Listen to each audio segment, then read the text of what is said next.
औज़ुबिल्लाहिमिनश्शैतानिर्रजीम बिस्मिल्लाहिर्रहमानिर्रहीम। अस्सलाम वालेकुम स्टूडेंट्स। मुझे बहुत अच्छा लगा कि आपको मेरे लेक्चर की बहुत अच्छी समझ आती है।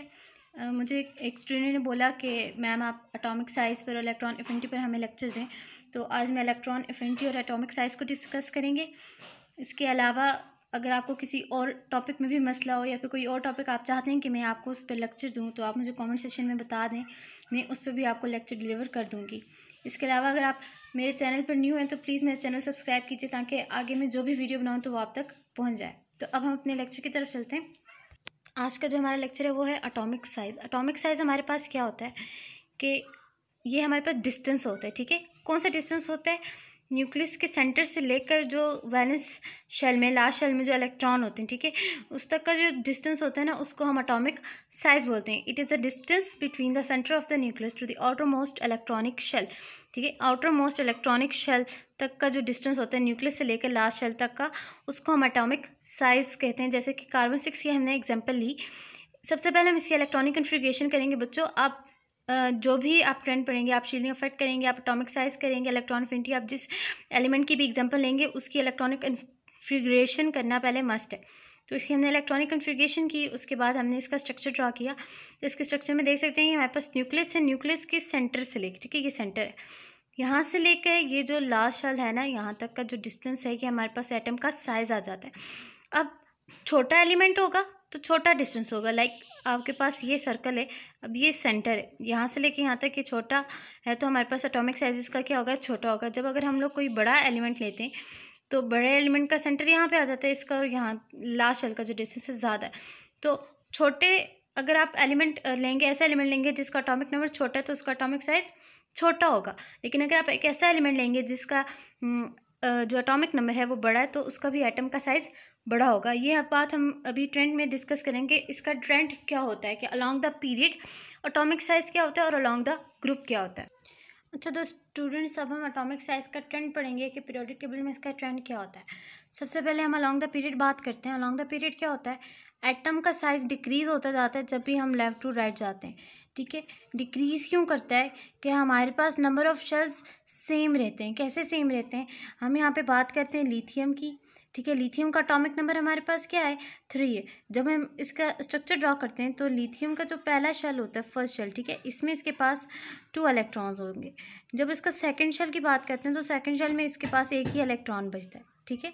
ये लिथियम का है। हम लेफ़्ट टू राइट बात करें तो लिथियम के बाद हमारे पास बेरिलियम आता है। जब हम बेरिलियम का करते हैं तो बेरिलियम का एटॉमिक नंबर क्या है? 4।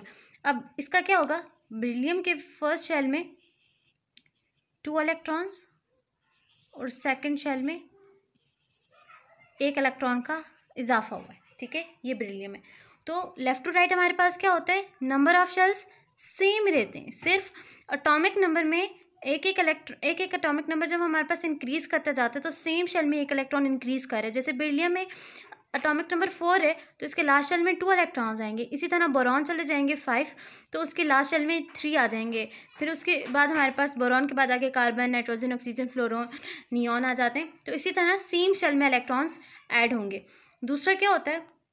जब आप लेफ़्ट टू राइट जा रहे हो तो मतलब कि जब आप यहाँ से लेफ़्ट टू राइट जा रहे होते हो ना, तो जो न्यूक्लियस होता है ना, न्यूक्लियस उसके ऊपर पॉजिटिव चार्ज इंक्रीज़ हो रहा है। तो जब पॉजिटिव चार्ज इंक्रीज़ होगा ना, तो पॉजिटिव चार्ज के इंक्रीज़ होने की वजह से न्यूक्लियस क्या करता है? ये जो इलेक्ट्रॉन्स होते हैं ना, इनको अंदर की तरफ खींचता है, ठीक है, अपनी तरफ, मतलब अट्रैक्ट करता है। जब न्यूक्लियस अपनी तरफ इसको अट्रैक्ट करेगा ना, तो एटम का साइज़ क्या हो जाता है? छोटा हो जाता है, ठीक है। जैसे आप स्पंज ले लेते हैं ना, उसको जब आप गीला करते हैं उसके अंदर पानी होता है, लेकिन जब आप उसको इस तरह ज़ोर से इस तरह करते हैं ना, तो वो क्या हो जाता है? अंदर की तरफ मुड़ जाता है और उसका पानी सारा गिर जाता है। इसी तरह मतलब कि एटम क्या करता है, न्यूक्लियस क्या करता है? वो इलेक्ट्रॉन को भी इसी तरह अपनी तरफ अट्रैक्ट करता है। अट्रैक्ट करने की वजह से क्या हो जाता है? जो उसका स्ट्रक्चर मतलब ऐसा गोल होगा ना, तो वो इस तरह हो जाएगा, मतलब अंदर की तरफ हो जाएगा। तो इसकी वजह से क्या होगा? इसका जो स्ट्रक्चर होगा वो हमारे पास क्या हो जाएगा? छोटा होता जाएगा। दूसरा हमारे पास क्या है? नंबर ऑफ शेल्स भी सेम रहते हैं और शील्डिंग इफेक्ट सेम रहता है। शील्डिंग इफेक्ट किस लिए सेम रहता है? कि वही सेम बात है कि हमारे पास नंबर ऑफ़ जो न्यूक्लियर चार्ज है वो इंक्रीज़ होने की वजह से शील्डिंग इफेक्ट के ऊपर कोई इफेक्ट नहीं पड़ता, तो शील्डिंग इफेक्ट हमारे पास सेम रहेगा। स्टूडेंट्स, अब हम देखते हैं अलॉन्ग द ग्रुप क्या होता है। अलॉन्ग द ग्रुप क्या होता है? जब हम टॉप टू बॉटम आ रहे होते हैं, तो जब हम टॉप टू बॉटम आएंगे तो क्या होगा हमारे पास? एटॉमिक साइज इंक्रीज करेगा। इंक्रीज क्यों करता है? दो फैक्टर्स होते हैं, एक तो ये कि हमारे पास नंबर ऑफ शेल्स इंक्रीज कर रहे होते हैं, दूसरा शील्डिंग इफेक्ट। अब शील्डिंग इफेक्ट आपने पिछले टॉपिक में पढ़ा कि हम जब टॉप टू बॉटम आते हैं ना, तो हमारे पास नंबर ऑफ शेल्स किस इंक्रीज करते हैं कि आप लिथियम की बात कर लेते हैं, लिथियम के पास कितने शेल्स होते हैं? 2 शेल्स होते हैं। उसके बाद सोडियम पे आ जाते हैं, सोडियम के पास हमारे पास कितने शेल्स होते हैं? 1 2 3 आ जाते हैं। इसी तरह हम लोग पोटेशियम पे आ जाते हैं, पोटेशियम के पास कितने हमारे पास शेल्स होते हैं? 4 शेल्स होते हैं। तो ऐसे ही होते हैं, जब आप टॉप टू बॉटम आते जाते हैं ना, तो आपके पास नंबर ऑफ शेल्स इंक्रीज करते जाते हैं। नंबर ऑफ शेल्स इंक्रीज करेंगे तो जाहिर सी बात है जो न्यूक्लियस के और जो वैलेंस शेल के दरमियान में जो फोर्स ऑफ अट्रैक्शन होगा वो भी हमारे पास डिक्रीज करेगी। देखो मैंने आपको एग्जांपल बताई थी कि एक मैग्नेट ये है, एक मैग्नेट ये है, जब ये करीब होंगे तो ये अट्रैक्ट करेंगे, लेकिन जब ये दूर हो जाएंगे तो इनकी जो अट्रैक्शन है वो कम हो जाएगी। इसी तरह आप देखें कि जब शेल्स इंक्रीज कर जाएंगे तो जो न्यूक्लियस है और उसके जो वैलेंस शेल है इनके दरमियान का डिस्टेंस भी इंक्रीज होगा। तो डिस्टेंस इंक्रीज होने की वजह से शील्डिंग इफेक्ट क्या हो जाता है? इंक्रीज हो जाता है। मतलब कि न्यूक्लियस और इसके दरमियान में जो फोर्स ऑफ अट्रैक्शन है वो डिक्रीज हो जाएगी इलेक्ट्रॉन्स के दरमियान में, और शील्डिंग इफेक्ट क्या होगा? इंक्रीज हो जाएगा।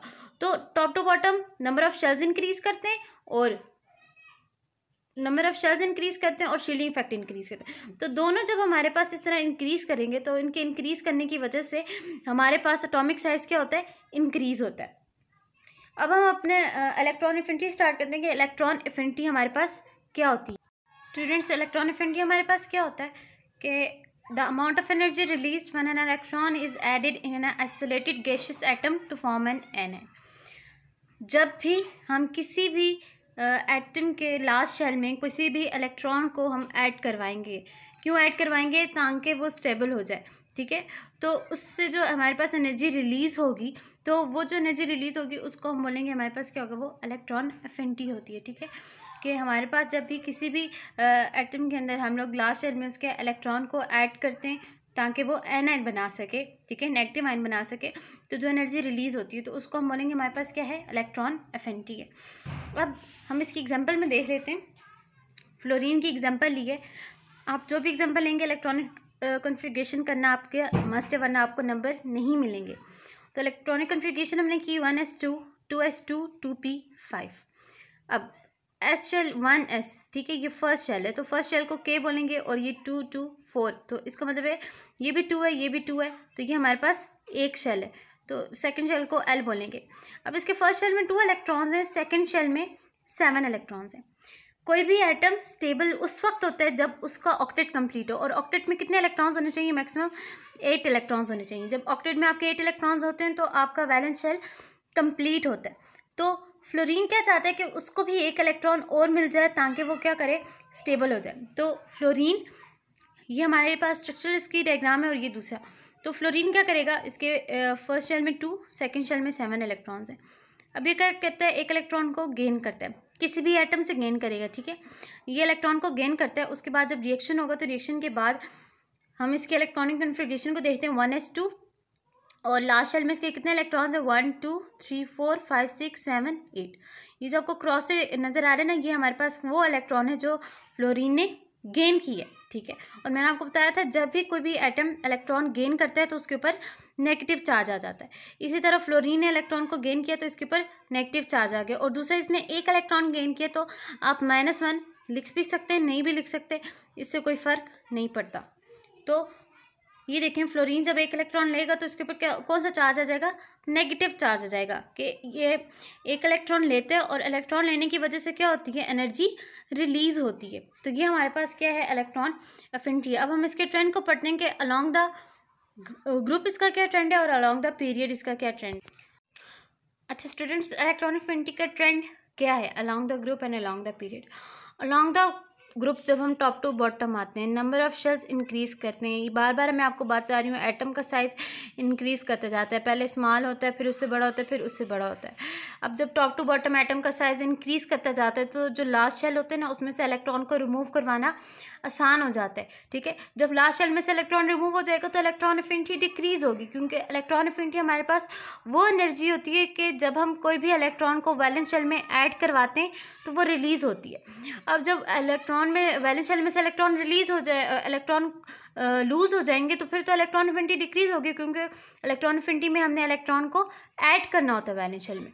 इसके साथ साथ शील्डिंग इफेक्ट इंक्रीज कर रहा होता है, एटम का साइज भी इंक्रीज कर रहा होता है, तब इलेक्ट्रॉन एफिनिटी हमारे पास डिक्रीज हो रही होती है। और दूसरा, न्यूक्लियस का होल्ड वैलेंस शेल के ऊपर डिक्रीज हो रहा होता है कि न्यूक्लियस के दरमियान में ये हमारे पास न्यूक्लियस है, न्यूक्लियस के दरमियान में वैलेंस शेल के दरमियान में जो डिस्टेंस है वो बड़ा होता जाता है। तो जब वो बड़ा होगा तो इलेक्ट्रॉन एफिनिटी डिक्रीज होगी। अलॉन्ग द पीरियड क्या होता है, इलेक्ट्रॉन एफिनिटी हमारे पास इंक्रीज करती है। क्यों इंक्रीज करती है, एटम का साइज भी डिक्रीज हो रहा होता है और शील्डिंग इफेक्ट भी हमारे पास डिक्रीज हो रही होती है। तो इस तरह हमारे पास इलेक्ट्रॉन एफिनिटी इंक्रीज हो रही होती है। बच्चों, सेम कॉन्सेप्ट है, तीनों बातें एक ही बात बार बार रिपीट हो रही है सारे टॉपिक्स में, शील्डिंग इफेक्ट में, इलेक्ट्रॉन एफिनिटी, एटॉमिक साइज में, कि शील्डिंग इफेक्ट के बारे में, एटॉमिक साइज के बारे में और न्यूक्लियस के होल्ड के बारे में। ये तीन बातें अगर आपको सही से समझ आ जाए ना तो आपको बाकी खुद भी जो टॉपिक हैं वो खुद ब खुद याद आ जाएंगे। आपने शील्डिंग इफेक्ट सही से समझा, आपको ये खुद ब खुद आ जाएगा। आपने एटॉमिक साइज सही से समझा, आपको ये खुद ब खुद आ जाएगा। फिर भी अगर आपको कहीं से कोई भी प्रॉब्लम हो आप मुझे बता दें, और इसके अलावा अगर आप किसी और टॉपिक पे भी लेक्चर चाहते हैं कि मैं आपको दूं तो आप मुझे उसका भी बता दें, मैं फिर नेक्स्ट लेक्चर उसी का ही दूंगी। अल्लाह हाफिज़।